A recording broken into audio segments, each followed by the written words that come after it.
ये कहानी है दो दोस्तों की और उनकी दोस्ती की शुरुआत हुई थी अभी कुछ दिन पहले हॉस्पिटल के कमरे से, जहां पर वो दोनों एडमिट थे।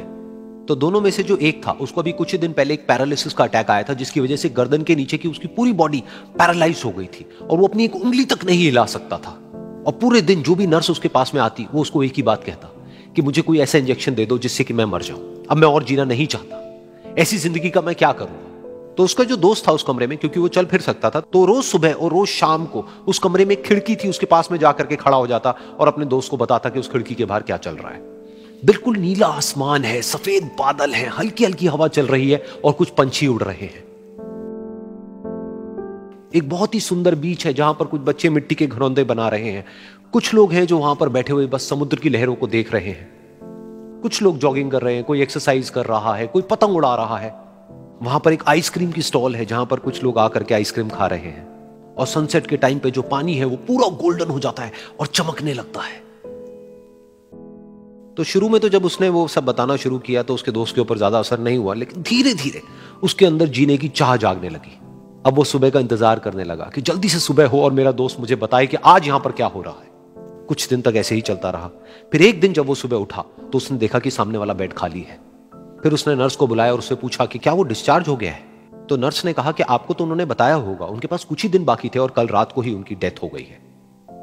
ये सुन करके उसके अंदर की उम्मीद पूरी तरह से टूट गई, क्योंकि सिर्फ उसका दोस्त ही था जिसने उसको बाहर की दुनिया से जोड़ा हुआ था, जिसकी वजह से वो जान पाता था कि बाहर क्या हो रहा है और ये दुनिया कितनी खूबसूरत है।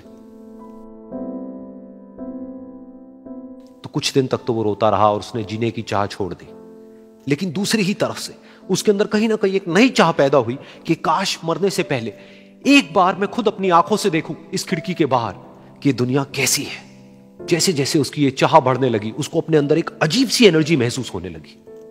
और फिर एक दिन उसने अपनी पूरी ताकत लगा दी और किसी तरीके से वो बेड से नीचे गिरा और पकड़ पकड़ करके किसी तरह से उस खिड़की तक पहुंचा। फिर उस खिड़की को पकड़ करके वो खड़ा हुआ और खिड़की के बाहर देख लिया। लेकिन खिड़की के बाहर देखते ही वो गुस्से से भर गया। उसने जोर से नर्स को आवाज लगाई और जैसे ही नर्स आई उसने नर्स से पूछा, ये तुमने क्या किया, ये खिड़की के बाहर काली दीवार क्यों खड़ी कर दी। तो नर्स को समझ नहीं आया वो क्या बोल रहा है और वो बोली कि मुझे 5 साल हो गए हैं यहां पर, जब से मैं आई हूं तब से तो ये काली दीवार यहां पर है। तब जाकर के उसको समझ आया कि उसका वो दोस्त उससे झूठ बोल रहा था। और उसने नर्स से पूछा, अगर ये काली दीवार पिछले 5 साल से यहां पर है तो मेरे दोस्त ने मुझसे झूठ क्यों कहा। तो नर्स थोड़ा सा मुस्कुराई और बोली कि मैं ये तो नहीं जानती कि उन्होंने आपसे झूठ क्यों कहा, लेकिन मैं इतना जरूर जानती हूं कि जो भी कुछ उन्होंने आपसे कहा उसी वजह से आप अभी अपने पैरों पर खड़े हैं।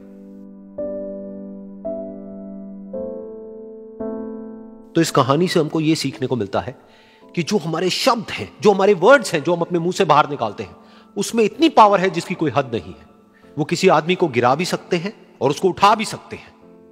तो अब आपके ऊपर है कि आप अपनी इस पावर को यूज करते हो या मिस यूज करते हो।